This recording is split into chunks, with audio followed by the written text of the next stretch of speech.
Армысыз, қазақ елі. Сізді баршаңызды келе жатқан жаңа жылмен құттықтаймын. Әр отбасына бақыт береке тілеймін. Бақытты болыңыз. Келесі жылда бізді не күтіп жатқан, жалпы қандай өзгерістер бола ма, сол туралы сіздерге бүгін айтып берейін деп едім, қысқаша. Осы 80-ші жылдардан бері келе жатқан өзгерістер осы 25-ші жылы үлкен бір өзгерістерге әкелді бізді. Кейбір адамдар әрине оны мүмкін көріп жатқан да шығар, біліп түсініп жатқан шығар. Ал түсінбей жатқан адамдарға айтып берейін қайтадан. Бұрын айтып кеткен бұрынғы видеоларда бар осындай ақпарат, не болып жатқанын айтып бергем сіздерге. Бізде осы ғасырлар бойы, мың жылдар бойы болып жатқан, бүкіл дүние жүзінде болып жатқан осындай бір жүйе, мемлекеттік жүйе болсын, сабақ беруді, білім алу жүйе болсын, содан кейін әлеуметтік жүйе болсын, қай жаққа барсаң да бір жүйе қалыптасқан сияқты болып көрінеді. Себебі адамдар өзін-өзі, кез келген адам өзін-өзі сонда еркін сезілмейді. Себебі қайда барса да басқа біреу ол кісі туралы шешіп тұрады, мәселелерді шешіп тұрады. Мысалы, егер бүкіл ата заманын алсақ, ата замандағы бұйрықтар, мысалы, үлкен аталар, апалар шешетұғын өмірімізді, да, не болатұғыны өздері шешетұғын. Бұл қыз, мысалы, кімнің үйіне барады, кімге күйеуге тиеді, соны ата-аналар алдын ала шешетұғын. Содан кейін бара-бара басқа да өзгерістер, мысалы, хандар келді бұл жерге. Хандар бүкіл қазақ елінің не болып жатқанын, қалай өмір сүретұғынды өздері шешетұғын. Мысалы, Ілияс Есенберлиннің кітабында, Алтын Орда деген кітабында оқығаным бар. Хан, осы моңғол ханы, осы жерде Жошы ханнан қалған ұрпақтары, соның біреуі айтқан екен: қазақтарды үйретпей қояйық, олар тек қана аттың үстінде отырып біздің еліміз үшін соғысу керек деп. Сол сияқты сондай бір хандар да болған, басқа да патшалар да болған. Өздері шешетұғын адам қандай өмір сүру керек екен, мектепке бара ма, не басқа мемлекетке барып білім алып келе ме, немесе өзінің бір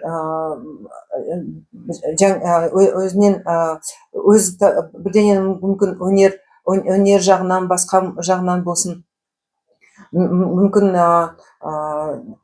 жаңадан бір компания ашама, сондай ойлар ешкімде болған емес. Сондықтан совет өкіметі келгенде, кеңес өкіметі келгенде тағы да не болды бізде? Әрине олар шешетұғын бәрін. Мысалы, жұмыссыз отырсаң, 3 ай жұмыссыз отырсаң, ол адамды соттауға да баруға болатұғын, штраф салатұғын, тунеядец деп айтатұғын ондай адамдарға, жұмыс істей алмай отырған адамдарға. Мысалы, егер мысалы мектепте бітірсең, қайсы университетке барасың, қандай мамандық аласың, оны да алдын ала шешіп қоятұғын. Олар статистика өткізетұғын, қандай университетке қанша адамдар алу керек, ол адамдар қандай маманмен шығу керек деп. Ал енді адамның өзінен сұрамайтұғын, сен қандай не болғың келеді. Содан кейін әрине міндетті түрде сен алдымен пионер, содан кейін коммунист, комсомол, коммунист болуың керексің, коммунист партияға істеуің керексің деген осындай бір мәжбүрлеп қоятұғын кейбір сондай бір қағидалар болатұғын. Соны ұстанып, әрине халық әбден үйреніп қалған біреу, мен туралы, менің өмірімді біреу шешеді деген сондай бір ойға әбден үйреніп қалған халық біз, бүкіл кеңес одағында тұрып жатқан адамдар, коммунистік партияға қарап отырған адамдар, бүкіл Қытай болсын, осы кеңес одағының республикалары болсын, сондай бір халға келген бізді. Ал енді батыс жағындағы Америка болсын, батыс мемлекеттері болсын, оларды да сондай жүйелер болған, бірақ басқа түрлі, демократия болсын, басқа болсын, бірақ оларда да анандай еркіндік, шын мәніндегі еркіндік болмағандай қазірде жоқ. Оларда кейбір жағынан мүлдем ауыр нәрсе. Мысалы, бір адам Англияға барғанда 80-ші жылы ма или 79-ші жылы ма барғанда Англияға сол жұмысымен 7.000 фунт стерлинг дей ма солардың ақшалары сол счетқа түсіпті. Сол таңертең ерте тұрып жұмысқа дайындалып жатқанымда дейді есікті соғып екі полиция келді деді. Сол полицейлер сұрап жатыр, сіздің счетыңызға 7.000 фунт стерлингі түсті, ол қай жерден келген ақша, ол неге байланысты ақша деп осындай сұрақтар қойған дейді. Ол әрине ол кісі онда банкте істеген, ол әрине бәрі де заңды, бірақ соған қарамастан осындай алдын ала біліп бәрін келіп тексеріп жатқан адам сондай жүйе болған. Әлі күнге дейін сондай нелері бар. Бұл қайда болса да, қай мемлекет болсын, Африка, Америка, Австралия, біздің Евразия болсын, әрбір континентте, әрбір мемлекетте жүйелер бірде болмаса да, бірақ бір-біріне ұқсас. Сол жүйелер, саяси жүйелер, олар көбінесе адамды құл сияқты өздеріне еңбек етсін дегенде, өздеріне анау салық арқылы болсын, басқа еңбек арқылы, мысалы, тыңдап, олардың айтқанын істеп, тек қана солардың айтқанын істеп жүру керек, бірақ олар өздерінің басына не келсе соны істейді, олар жауапкершілігі жоқ сияқты болып көрінеді. Сондықтан әрине бұл жүйе ішінен де уже құрып кеткен жүйе, сыртынан да құрып кеткен жүйе. Содан кейін әрине біз білеміз, жемқорлығы да бар. Содан кейін олардың халықтың не істеп, не қойып жатқанында шаруалары да жоқ, өздері тек қана сол өздерінің қалтын ғана ойлайды, қалталарын ойлайды. Сонымен күн көріп жатыр, халықты ойлап отырған олар жоқ. Соны қарап отырсақ, әрине ол былай адамдар емес, адам, мысалы бізден шыққан адамдар, біреудің туысқан ағайындарымыз да, бірақ сондай мемлекеттік жүйесіне, мемлекеттік қызмет көрсету жүйесіне кіріп қалса болды, сондай болып кетеді. Бұрын мысалы өзі де пәре алуға да қарсы болатұғын, мысалы да, ондайды жек көретұғын, мысалы да, бірақ сол жүйеге түссе болды, солардың ішіне кірсе болды, сондай болып кетеді өзімен өзі. Неге десеңіз, себебі сондай жүйенің өзі сондай болған, бұрыннан бері сондай келе жатыр. Совет одағында да болған неше түрлі, қазір айтпай қояйын, бірақ тарихта қалған көптеген неге пәрелерге де байланысты, жемқорлыққа да байланысты тарихта қалған көптеген оқиғалар болған болатын. Моңғолдың хандары да көп алатұғын, пәрені үйреткен, қазақтыға үйреткен солар болатұғын, дұрыстап тұрып, солар әптен көп алған, не болса соған алатұғын пәрені. Ол да кітапта жазылған, мысалы. Сол көріп отырсаңыз, адамның осындай ішіндегі жатқан дүниесі ашылмай, сыртқы жағынан сондай мәжбүрлеп қойған, сондай бір бишара сияқты болып, сондай бір ұрпақтан келесі ұрпаққа өтіп жатқан осындай нелер болатұғын, әдеттер болатұғын. Ешбір еркіндік те жоқ, бостандық та жоқ. Былай сыртынан бос, еркіндігі бар сияқты адам, бірақ ішіндегі жатқан армандары, мақсаттары, мысалы болсын, жоспарлары орындалмай, көптеген көпшілік сол өмірден озды ғой, біз білеміз оны. Қаншама адамдар сондай керемет армандары болған, бірақ ешбір арманы өмірге келмеген көптеген адамдар кетті. Мысалы, алаш қозғалысты алайық. Қаншама керемет жігіттер бұл дүниеден жас кезінде кеткен, армандары сол Қазақстанға бостандық беру, ұлттық мемлекет болсын деген арманы болған. Бірақ ол арманы да іске асыра алмай кеткен соны.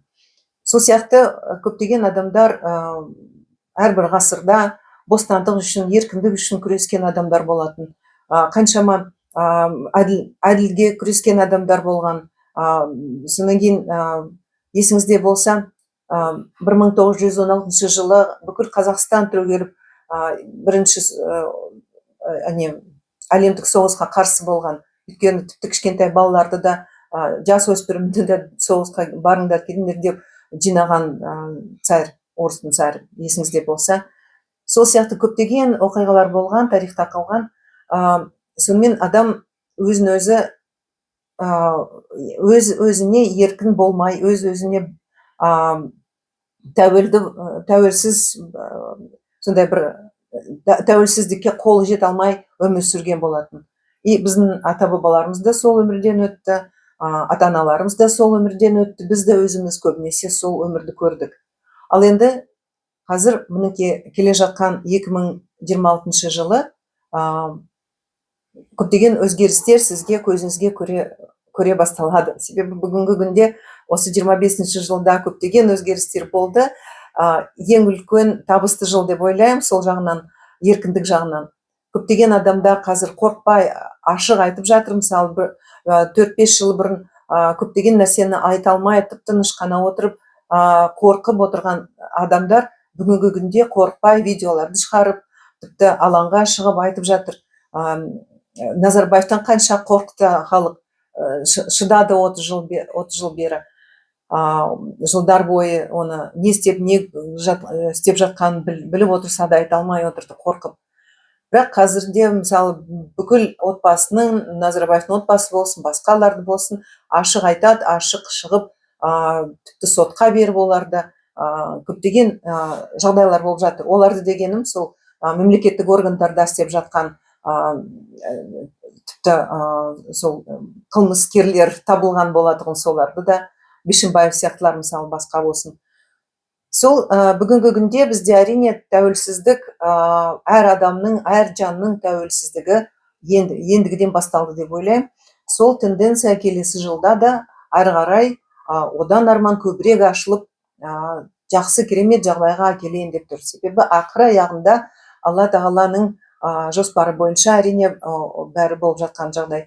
Сол бізді Алла тағала сондай бір еркін, тамаша, бір бақытты өмір көруге, берекелі өмірді көруге жаратқан осы дүниеде. Алайда көптеген адамдар сол ислам жолынан, дін жағынан білімі де жоқ, білгісі де келмейтіндер өте көп. Сол кейбіреулер тайып кеткен ол жолдан, кейбіреулер басынан сенбеген, шайтанның артынан кеткен, сондай адамдар да бар. Солардың арқасында бүкіл әлемдегі халық ғасырлар бойы сонда бір түн ішінде қап-қараңғыда жүрген адамдар сияқты, Алла тағаланың нұрын көрмей келе жатқан халық сияқты өмір сүрді. Ал енді сол осы жылдан бастап өзгерістер енгізілді. Көптеген адамдар шындықты айтып жатыр, әділдікке күресіп жатыр.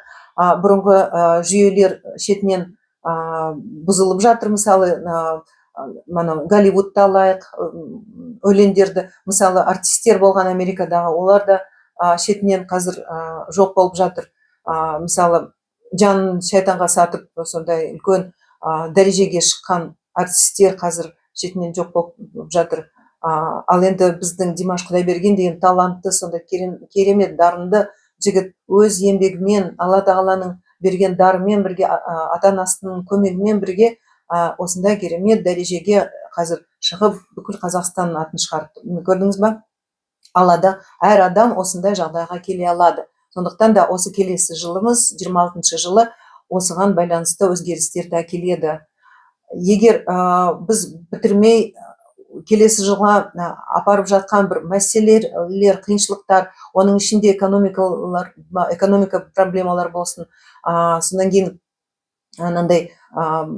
біздің жемқорлық болсын, басқа да проблемалар болсын, оның бәрін шешу керек. Себебі келесі біздің келе жатқан заман, ол бір тамаша, сондай нұрлы заман болайын деп тұр. Соған күрес үшін біз бәріміз ішімізден бүкіл ішкі өмірімізді, ішкі дүниемізді өзгертіп, тазартып, бәрін әдемілеп барып, сонан кейін ғана жаңа дәуірге кіреміз. Сондықтан да келесі жылы, әрине осы жылы бітіре алмай қалған бір жұмыстарды бітіру керек. Ақыр аяғында осының бәрін бітіріп, жаңа бүкіл ел болып, басқа жаңадан келген бір сондай бұл жарқын дүние, жарқын дәурен келейін деп тұр, соның ішіне кіреміз біз бәріміз бірге, Құдай берсе. Сол тенденция бұл келесі жылы болады. сізді қорқып отырған адамда, қорқытып отырған мысалы катастрофа болады, ана жерде жер сілкініс болады, ана жерде мемлекеттер жоқ болып кетеді, вулкандар шыға ма білмеймін, жер қозғалыс бола ма, цунами бола ма, анау мынау бола ма деп жатқан адамдарды тыңдамай ақ қойыңыз. Ондай болып жатыр уже, неше түрлі жағдайлар болып жатыр ғой дүние жүзінде. Бірақ тіпті осы әлемді жоқып тастайтұғын немесе бүкіл елді жоқып тастайтұғын ондай өзгерістер болмайды, болса да бұрынғыдай болып жатады. Бірақ ол көптеген өзгерістер емес, себебі бүкіл біздің планетамыз өзгеріп жатыр қазір. Үлкен өзгерістер болып жатыр планетада. География жағынан, осы бүкіл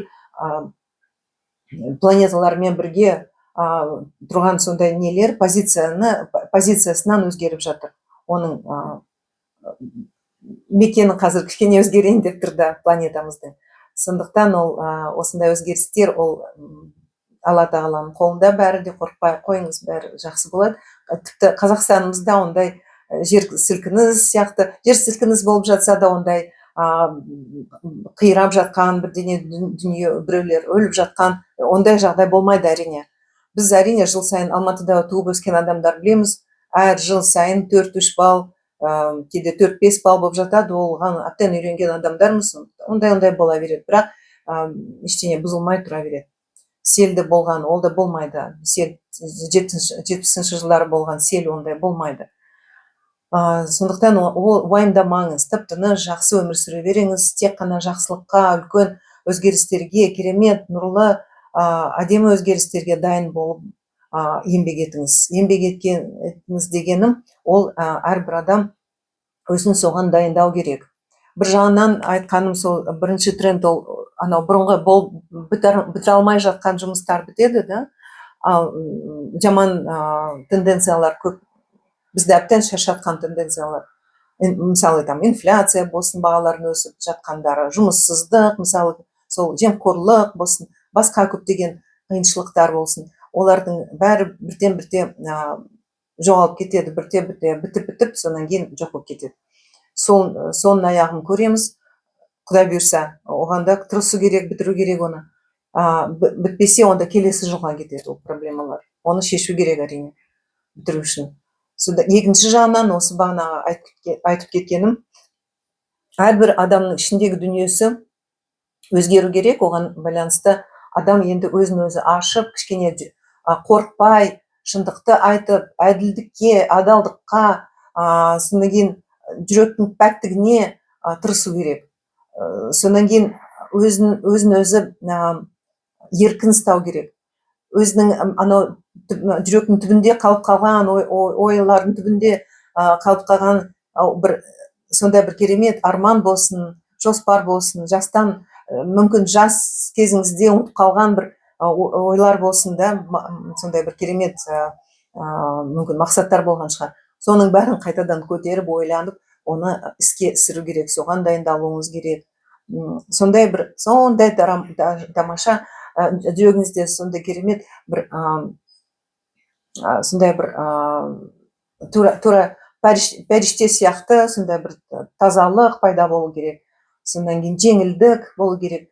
Сол үшін әрине көптеген негативтік сезімдерді ойларды бәрін тастау керек. Осы жылда 25 жылда тастап кетіңізде, жаңа жылға пәк жүректеріңізбен, ақ пейілмен кіріңіз. Жаңа бір өмір бастаймын деп сондай бір ниет қылыңыз. Ешкімді былай басқа адамдарға қарамаңыз. Ол адамдар не айтады екен сіз туралы, не ойлайды екен сіз туралы. Тек қана өзіңізді ойлаңыз. Ол кісілердің не айтып, не істеп жатқанын ойламаңыз, өзіңізді ғана ойлаңыз. Өз басыңызды ойлаңыз, өз басыңызды жақсы ойларға толтырып, парасатты, керемет саналы сондай бір адамға өзгеруге тырысыңыз, бар күшіңізді салып. Сонан кейін әрине жүрек жағынан, жан жағынан бәрінді тазарту керек. Сонымен бірге сол армандарды қайтадан іске асыру керек. Біреу мүмкін аспаннан, төбеден бірдеңе түсіретін шығар деген ойларды да осы жылда қалдырып кете беріңіз жаңа жылға. Жаңа жылдан бастап адам тағы да жаңа тенденциялар, оның ішінде адам деген жауапкершілікті өз мойнына алу керек. Әрбір адам өзіне жауапкерлікті және қандай өмірді сүремін деген ойды іске асыру керек, содан кейін мойындау керек оны. Басқа біреу мен үшін шешеді, басқа біреу маған ананы істейді, мынаны істейді деп ойламау керек.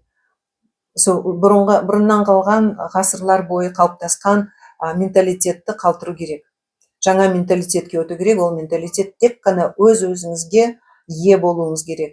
Өзіңіздің өміріңізге ие болуыңыз керек. Қарамаңыз, күтпеңіз ештеңені ешқайдан да. Себебі мемлекет өз әрине мен уже басқа кішкене тақырыпқа өтіп отырмын қазір, бірақ осы мемлекеттік жүйе ол ақыр аяғында жоқ болып кетеді. Мемлекеттік қызмет көрсету жүйесі қазіргі түрде болмайды. Ол бірте-бірте ол жоқ болып кетеді. Аяғында жаңа мемлекеттік қызмет беру сондай несі формасы өзгереді. Басқа түрі болады. Сол басқа түрі болу үшін әрине біз қазірден бастап осы бізге ұнамаған нәрселерді шын айту керек. Айту керек, оны ашық айту керек. Қазір адамдар көп айтып жатқан адамдар бар, шындықты айтып жатқан. Солармен бірге айту керек. Сонда ғана ол бәрі ашылып, сонда неғұрлым көбірек айтса шындықты адам, халық, соғұрлым тезірек бітеді ол жүйе. Оның орнына жаңадан жақсы жүйе келеді. Жүйе емес, ол жаңадан бір түрі, мемлекеттік қызмет көрсету жаңа түрі, ол мүлдем басқа болады. Ол көбірек сол адамға еркіндік беріп қояды. Сондықтан да біз қазірден бастап сол еркіндікке дайын болуымыз керек. Ол үшін көбірек жауапкершілік алуымыз керек, көбірек әрекет етуіміз керек. Үйде отырып күтпей, кішкене жылжу керек, ойларды, жоспарларды іске асыру керек. Бірақ әрине алдымен ойлану керек. Қазір қарап отырсам, кейбір кішкентай дүкендерді ашып қояды кейбіреулер, үйдің астында, ЖК-лардың астында бір ашып қояды да, содан кейін бір-екі аптадан кейін қарасаң, уже жоқ болып кетті, басқа біреу келіп отыр. Сөйтіп мысалы 3 айдың ішінде біздің асымызда 4 дүкен өзгерді, бірінен соң бірі кетіп жатыр, пайда таба алмай. Сондықтан да алдымен ойлану керек, оны білім алу керек ол жағынан. Содан кейін барып ашу керек, қандай бизнес болсын, басқа компания болсын, или ИП болсын, басқа да. Сондай көбірек қазір ойлау керек, өзіңіздің өміріңізді ойлау керек, жеке басыңыздың. Содан кейін немен пайдаланамын, қандай бизнеспен пайдаланамын, қандай ішімдегі жатқан мүмкін өнер бар шығар, сол өнерге берілем ба, мүмкін өнеркәсіп болсын, мүмкін басқа бір білім беру жағынан ба, неше түрлі нелер бар ғой, істер. Сол істердің арасында бірдеңені өзіңіз үшін тауып істеуіңіз керек, соған көбірек көңіл бөлу керек. Сонымен қатар үлкен компаниялар, корпорациялар шетінен кетіп жатады. Қазақстан болсын, басқа елдерден олар азайып жатады. Содан кейін олардың капиталдары азаяды. Неге десеңіз, себебі осы жаңа заман, ол әр мемлекеттің өзінің табысы болу керек, өзінің өнеркәсіптері болу керек. Сол бағытпен әрине сол бағытпен жүрсе, экономика болсын, адамдардың жоспарлары болсын, адамдардың тұрған бір нелері, алдында тұрған бір мақсаттары болсын, оның бәрі сол өзінің еңбегі арқылы шешілу мүмкін. Сондықтан осындай тенденция көбейіп жатады. Көбірек жаңа компания, завод, фабрикалар ашылады. Сонымен адамдар көбірек сол жауапкершілікті алып, өздері ашып, өздері халқын ойлап. Сонда анау жауапкершілікті алғанда өзінің өмірі ғана емес, өзінің отбасы болсын, халқы болсын, жері болсын, келешегі болсын, соның бәріне де жауапкершілікті болады да. Содан кейін ақыр аяғында осының бәрін түсініп, бұрынғы менталитетті мүлдем жаңа менталитетке көшіп, осындай әрекеттерді жақсылап істеп жатады. Сол жаңа тенденция келесі жылы болады. Сондықтан да сіздер көбірек өзіңізді ойлап, өзіңізді жақсы көріп, өзіңізді сыйлап, өзіңізді құнды деп ойлап, өзіңізге жақсылап қарауыңыз керек. Сонымен қатар әрине басқа адамдарды да құрметтеп, сыйлап, бүкіл халыққа сүйіспеншілікпен, сыйластықпен қарап, бір-біріңізге көмектесіп, сол ынтымақтастық болса, бірлік болса халқымызда, онда осы жоғары айтып кеткен мәселелер тезірек шешіледі. Бір-бірімізге көмек көрсетуіміз керек. Содан кейін өзіміз пәре беріп, өзіміз неше түрлі қылмыстарға пайда болмай, оны қысқарту керек, тоқтату керек, мүлдем тоқтатуымыз керек. Ол өзіміздің қолымызда. Әрине, ол жемқорлық болсын, пареғорлық болсын, осының бәрі өзіміздің қолымызда ғой. Біз өзіміз барып береміз аналарға. Сондықтан оны бермей-ақ басқа жолын, заңды жолын тауып, сондай адал өмір сүруіміз керек. Өзімізден бастауымыз керек. Әр адам өзінен бастау керек. Сонда ғана бәрі өзгереді, жақсылыққа барады. Сонымен осы келесі жылы өзгерістер әрбір отбасына бақыт әкелсін, жақсы керемет өзгерістер әкелсін. Келесі жылы болайын деп тұрған көптеген үлкен бүкіл дүние жүзге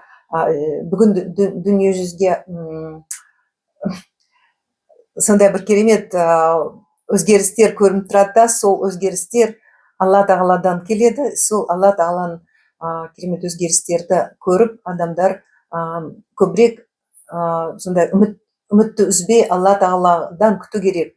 Соны әрине осы келесі жылда сіздің егер әлі оны түсінбей отырсаңыз, оны өз көзіңізбен көресіз, тіпті сондай жақсы, нұрлы өмір басталайын деп жатыр. Соның басы сол келесі жылдан басталады деп ойлаймын. Сондықтан сол осындай керемет өзгерістерге өзіміз қазір дайын болып, ендігіден бастап бүкіл менталитетімізді өзгертіп, өзімізге, сонан кейін бір-бірімізге көмек болып, сенімді болайық. Жақсы, көп рахмет. Келесі кездескенше сау болыңыздар.